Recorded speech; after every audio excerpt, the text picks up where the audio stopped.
Shalom sahabat. Entah sudah berapa banyak pengalaman kita merasa dikhianati.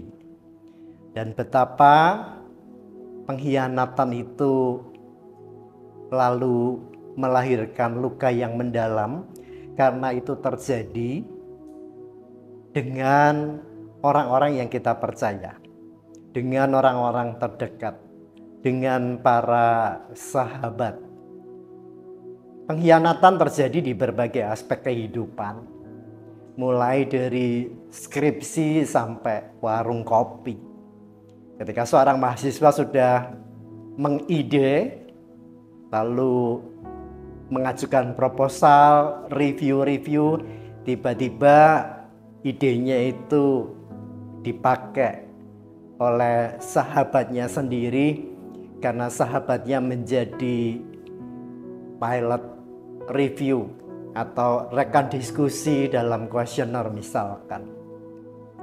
Dari skripsi ke warung kopi, sudah mulai kongsi modal bareng-bareng, belum launching, tiba-tiba di tempat lain ada warung kopi yang launching, ternyata itu punya sahabatnya sendiri. Nah, bagaimana dengan kita? Apa yang kita rasakan ketika kita mengalami pengkhianatan? Dan bukankah kalau kita ingat pada Injil, Yesus pun mengalami pengkhianatan yang begitu rupa. Bahkan Yesus tahu bahwa dirinya akan dikhianati. Firman Tuhan, sahabat, Matius 26 ayat 21b, firman Tuhan, "Aku berkata kepadamu, sesungguhnya seorang di antara kamu akan menyerahkan aku." Sebelumnya Yudas Iskariot menghubungi imam-imam kepala untuk menyerahkan Yesus agar ia ditangkap. Sahabat, makna khianat dalam KBBI itu berarti perbuatan tidak setia. Di budaya, perbuatan yang bertentangan dengan janji.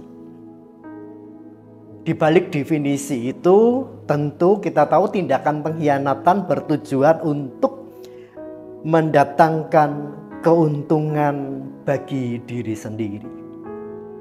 Pengkhianatan juga terjadi pada sebuah relasi perjanjian kasih.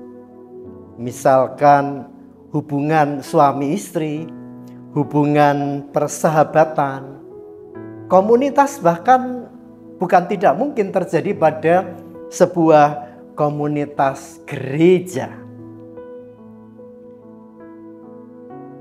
Pengkhianatan pasti menimbulkan luka yang mendalam. Pengkhianatan itu juga menyebabkan trauma apabila itu terjadi pada relasi pasutri ataupun suami istri. Anak-anak melihat itu, yang tadinya anak-anak sangat membenci karena trauma, bukan tidak mungkin lalu ketika mereka dewasa, mereka meniru perbuatan orang tuanya.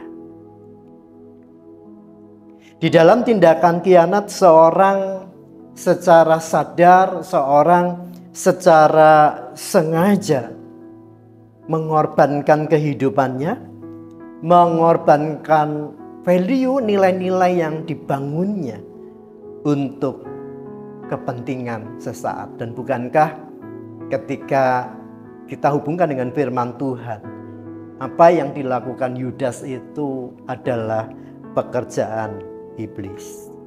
Nah, oleh karena itu para sahabat, tradisi gereja mengangkat pengkhianatan Yudas itu di dalam sebuah perayaan Kamis Putih. Putih itu kita tahu bersih, suci, tidak melukai, dia setia, tidak mengkhianati. Sering disampaikan pada ibadah Kamis Putih, bahkan Yesus sudah tahu ketika dirinya dikhianati. Yesus sudah mengerti bahwa ada konspirasi besar yang hendak menjatuhkan, membuat dia menderita, bahkan menderita sampai mati di salib. Melalui refleksi apa yang dialami Yesus, bukankah sering kita juga tersadar bahwa sebetulnya kita tahu, kita merasakan ada gelagat kita dikhianati. Bisa jadi kita membiarkan itu karena mungkin bagi kaum muda, para sahabat, kita bucin. Lalu bagaimana? Apa yang kita harus perbuat, sikapi untuk mengikis pengkhianatan? Yang pertama, hindari playing victim. Sekarang tidak hanya playing victim, saudaraku, para sahabat, tapi juga mental victim. Playing victim, mental victim itu adalah sesuatu keadaan, sikap yang menjadikan seorang pengecut, bahkan menjadikan dirinya sebagai pengkhianat. Hindari itu. Lalu yang kedua, andaikan kita dikhianati. Hari ini firman Tuhan mengingatkan, mari kita seperti Yesus. Teruslah menebar kebaikan.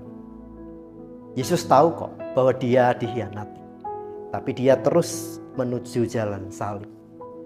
Dan saat ini ketika kita merayakan peristiwa kenaikan Tuhan Yesus ke surga, maka kita diingatkan, dia yang dikhianati, dia yang menderita, sekarang dia duduk di sebelah kanan Allah Bapa. Dia berkuasa atas kita. Sekalipun kita terluka, percayalah, dia yang di atas sana berkuasa untuk terus menopang, memberikan kebaikan, memberikan kekuatan untuk kita terus jalan. Maka yang ketiga, firman Tuhan mengingatkan, hati-hati. Sejatinya di tikung itu tidak ada. Yang ada karena kita tidak waspada. Itu saja. Amin. Tuhan Yesus memberkati.